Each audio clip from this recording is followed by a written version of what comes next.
Hello, and welcome to Anime Audio Commentary. Today I'll be commenting on episode 9 of Roshidere, or Alia Sometimes Hides Her Feelings in Russian. If you'd like to watch along, then start watching now. So last we left off, Alia absolutely crushed her opponent in a debate to the point where she basically just started crying and ran off the stage. Now, it's not fair to put all that on Alia, but at the same time, it's a pretty strong showing. And I guess, interestingly, Suo seems to be being interrogated by her father over dinner. I mean, not interrogated, but, you know.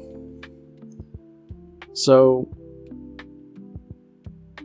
Oh no, it's her grandfather. Okay, I guess that makes sense considering he had gray hair, but, So no, essentially the gauntlet's been thrown down here. Basically, like, regardless of what's going on, you're not allowed to lose here. So... Yeah, It's certainly a very unfortunate family situation where Kuze has essentially abdicated responsibility from the point of view of a lot of his family, and Suo now has to bear the brunt of that. But at the same time, I'm not sure if she really can win, just because, you know, for meta reasons, that's how the story goes. But between, like, the little hints before that there's some family stuff going on, and now actual confirmation, you know, we have to wonder if that's going to come to a head, and to what end, essentially.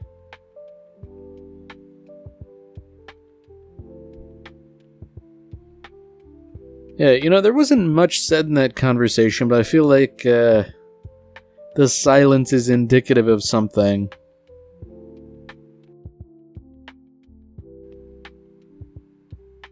Alright, so I'm wondering, oh, okay.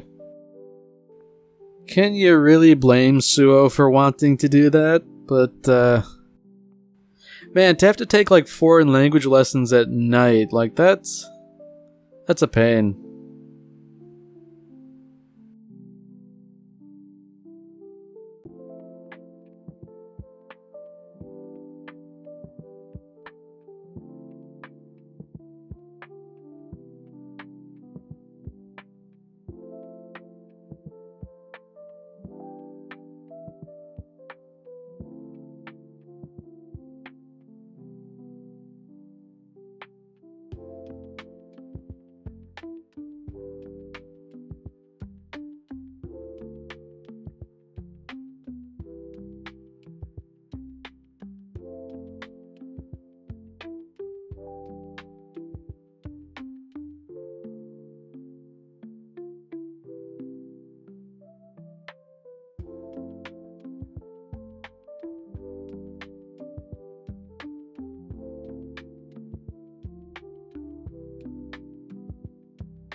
Ooh, it's an interesting title, Invoking Hypnosis.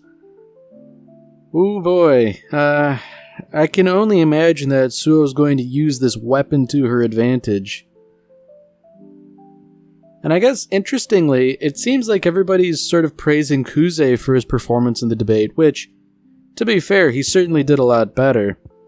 You know, sure, he was still fighting with the kid gloves, so to speak, but he was the one who rebutted the argument from Taniyama. So, like, I guess, you know, having your VP tag in, like, that aside,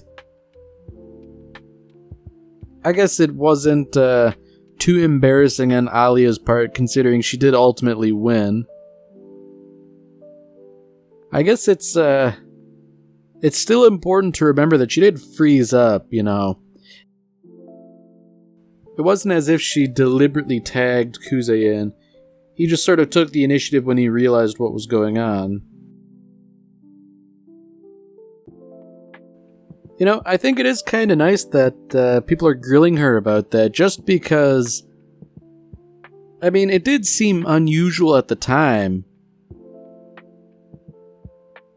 Now, I find it interesting that Alia's seemingly upset about people calling Taniyama pathetic, which, like, you know, it's a fair statement. Like, I sort of wish there'd been a little bit more mudslinging, just, you know, to really give her a reason to cry, but, you know, considering that she essentially broke down in tears because her main thesis had been refuted, you know, that is pretty pathetic. I frankly don't think there's a better word for it than pathetic, really. I mean, like, at this point, what's Alia upset about? You know, they fought well within the format of the debate. They didn't actually, you know, do anything underhanded or over the line. I guess she's upset that they didn't win, you know, quote unquote. The other guys just forfeited, but it seems like a distinction without a difference. You know, the main thing is that you scored the, what would you call it? The, I guess victory in the public eye. You know, you won in the court of public opinion by making your opponent look stupid.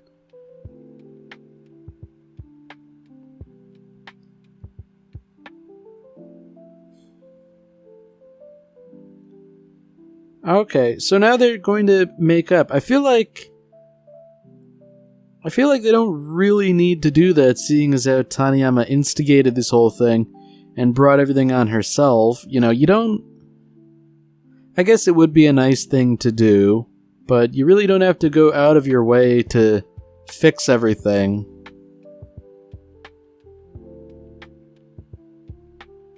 So, that's interesting that the president would be presumably fooling around with someone else in the office. So, you know, maybe that whole idea about teachers getting the final say, maybe that wasn't so wrong after all. But, I don't know. I mean, personally, not that it matters, I'm against it on principle.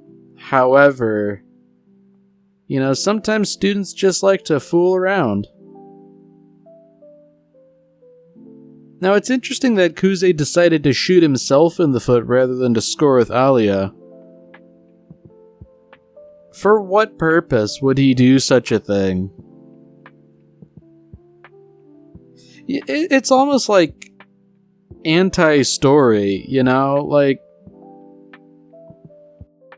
I think I'm gonna have to percolate and think on the topic a bit more, but there's something to that thought, like anti-story, where it seems like every character except Suo is actively working against there being any kind of interesting plot.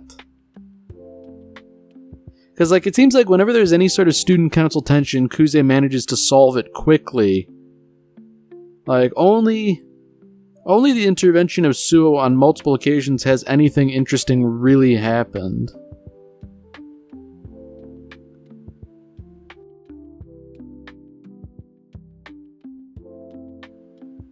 So here we have Taniyama's vice president, Nonoa. She's kind of a variable, you know? Because she certainly has an appearance that would indicate something about her personality, but she was seemingly the one who acquired the statistics that Taniyama was relying on, so... You know, I get the feeling this is an instance where appearances are deceiving. And I wouldn't be surprised if she was especially ruthless or something. I mean, she's also sort of being rather presumptuous about why Kuze would want to talk to her. Wow. Man, like, he's... What? So he's shooting himself in the foot even though she's throwing herself at him. But she also says, like, I've never really dated anyone I've actually liked. It's like, what a miserable existence. Like, you date people just to pass the time? Wow.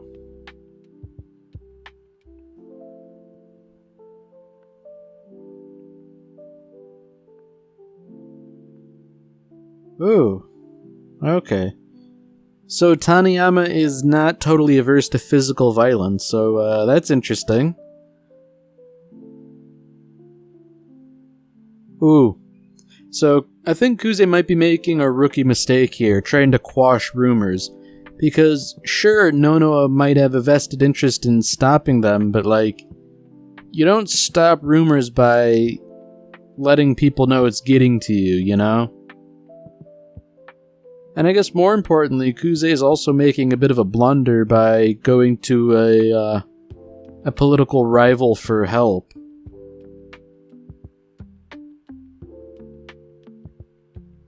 Wow. So it seems like that whole debate thing was kind of a fluke, you know? Nonoa had plants in the audience, and like the whole 9 yards, like all sorts of politically savvy stuff, and Kuze just managed to demolish them easily. So I'm wondering, what is going on? Because, like, how could somebody so politically savvy just crash and burn so utterly? Like, I guess it's because she's merely the running mate, and therefore not driving the car, so to speak. But what's the idea? Like, oh. Okay, so she's a counterpoint to Kuze, essentially. You know, two cynical people attached to two idealistic people, essentially. You know, and I guess the idea is that maybe if Kuze were to become worse as a person, he'd end up like Nonoa.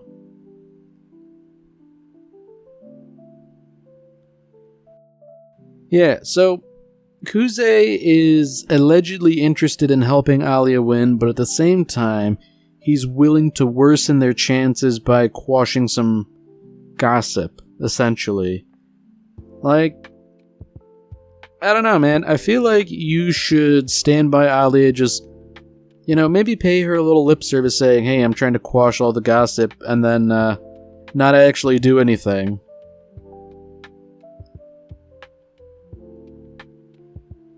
Man, everybody seems to be hiding behind desks today. What's the deal? And you know, considering what we've seen Suo do, that she might have been hiding behind a desk with her maid is suspect.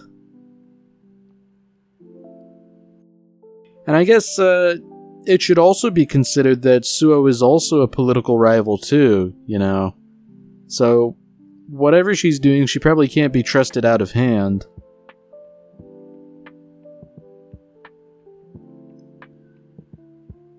Oh dear. So the plot's starting to get real thick. Obviously, Suo's going to do something, right?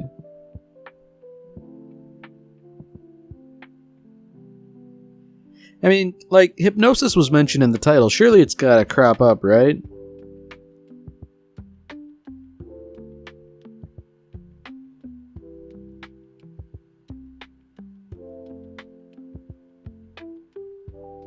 Yeah, so I guess once again it seems like Suo is rather astute here. Perhaps by neglecting Alia, he's doing something wrong here. Maybe, you know, he shouldn't listen to what she says all the time, especially because he knows she, you know, kinda lies, or is rather not honest. Wow. Okay, so Nonoa can't even keep track of, like, what boys she's dating. To the point where Taniyama would slap her, like... Yeah, what the hell? She's just full of disproportionate responses, because, like, you could tell your friend to stop selling herself short, but you don't have to slap her. Like... Man...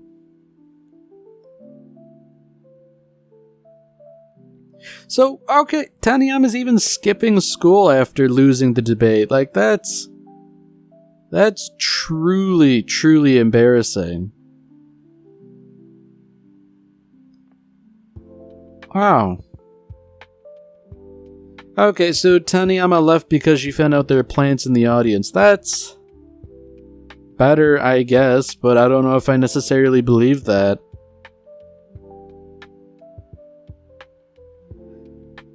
Wow, you know, Personally, I like my version of the previous episode better, where Alia resorted to all sorts of mudslinging and made her cry, so she left. Like, I think that would be much better than what we have going on here, because it's really just petty drama. And I feel like the drama revolving around Alia insinuating that Taniyama is a skank would be much more entertaining.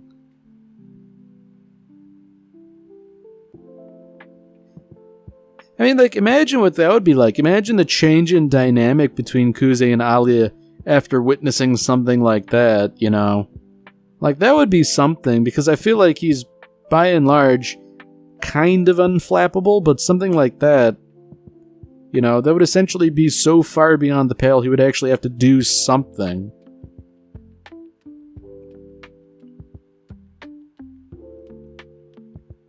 Wow, okay, so now she's just, like, lying again. Or not lying, but, you know, saying one thing and then another that no one else can understand.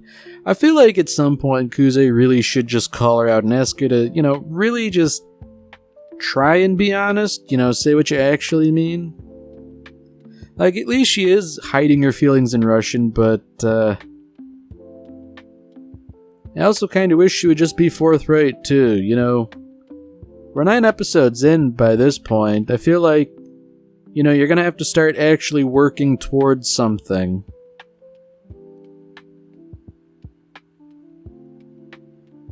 I mean, Suo just seems to be pouring fuel on the fire by saying, oh, no. This is what Kuze always does. What you and him were doing alone, that was an aberration. You know, that's unusual. He doesn't like it as much as studying with his childhood friends. And, you know, that's a pretty transparent lie, I would think, but seeing as how Kuze didn't turn anyone away, you know, it achieves its intended effect of barbing at Alia.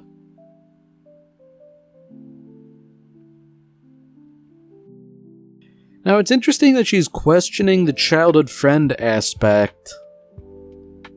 Although I guess Alia, like me, initially, I was kind of fooled by that. I didn't realize they were actually related, you know. And I guess Kuze does have his own reasons for not clarifying things, but even so, you know, I feel like in his position, I would try and steer away from the topic, seeing as how it's a dangerous one.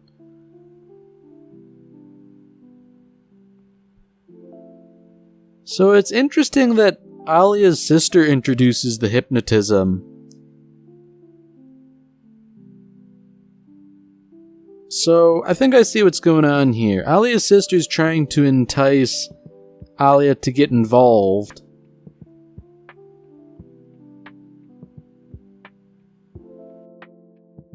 Now, I'm given to understand that hypnotism does sort of kind of work, but only if you're in, like, the right state of mind and maybe, like, easily convinced too. So, I don't know if this sort of thing would work on Alia or really most of the people here. Probably only her sister would go for it, given that she's got that sort of airheaded personality.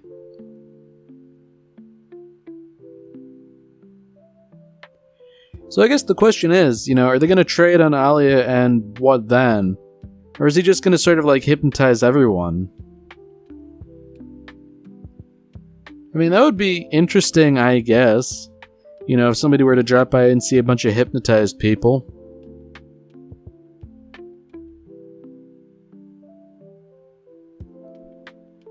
Wow, so just like that, you know.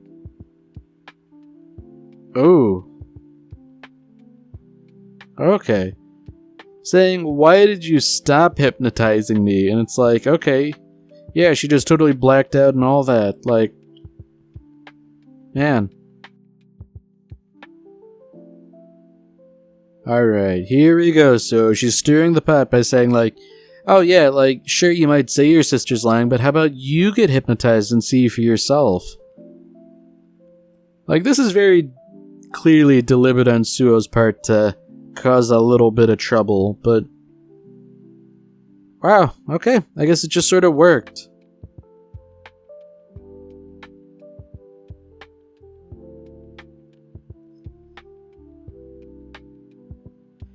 Wow. I guess this was to be expected. That show would take the opportunity to grab a feel. Wow. Yeah, none of these people should really be trusted with the powers of hypnotism. Like, I feel like maybe Kuze, but the idea that he's not stonewalling this whole thing and snapping them out of it makes me think he really can't be trusted either. Because, I mean, everybody's going down a particular path about what should be done to those that are hypnotized.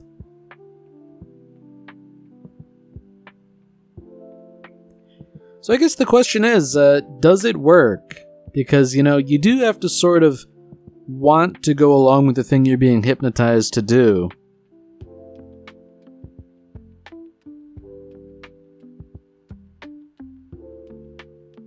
Oh boy. Yeah, no, it turns out hypnotism is no joke. They're just going for it. And by it, I mean Kuze, which is, Oh, okay. So I guess Masha's in the middle, which is interesting, I suppose, but, huh.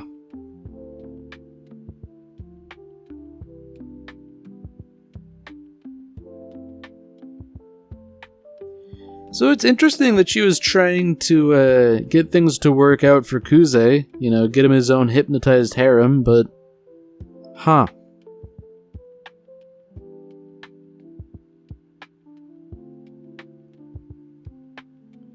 Oh, okay. Alright, we're actually going for it now. Alia is undressing. Well, at least they seem to be going for it and not pulling any punches. But, I guess the question is, how far do things go before, someone intervenes? I get the feeling that they're doing this in the student council office is ripe for, perhaps the president to walk in and say, hey, what's going on here? Ooh. So I think Kuze's making a rookie mistake here, snapping them out while they're undressing rather than, ordering them to get dressed before snapping out of it. Although, they seem to have lost the ability to undo the hypnotism, which, oh boy.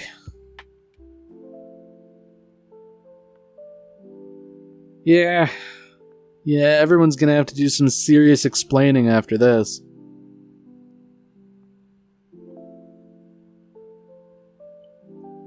I feel like it can't be too hard to snap someone out of hypnotism, right? Like, surely just like a little slap or something would do the trick, right?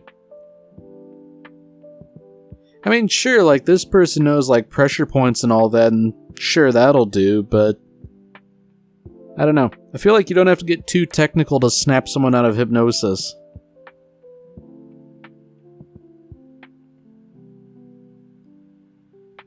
Wow. That's a statement. I understand your confusion, but before you start asking questions, you should probably get dressed. Woo, buddy.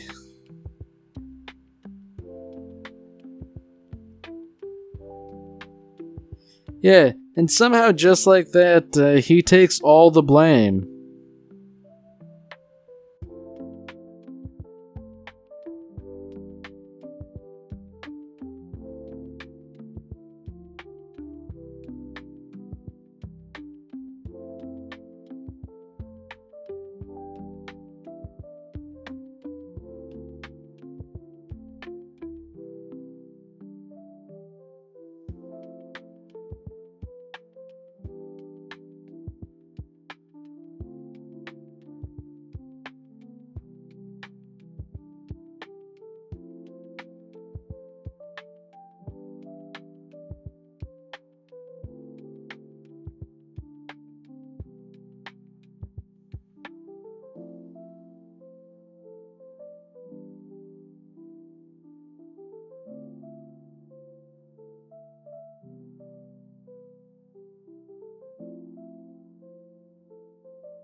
Alright, well that's it for this episode. If you've enjoyed it, then by all means, tune in for the next one. See you, Space Cowboy.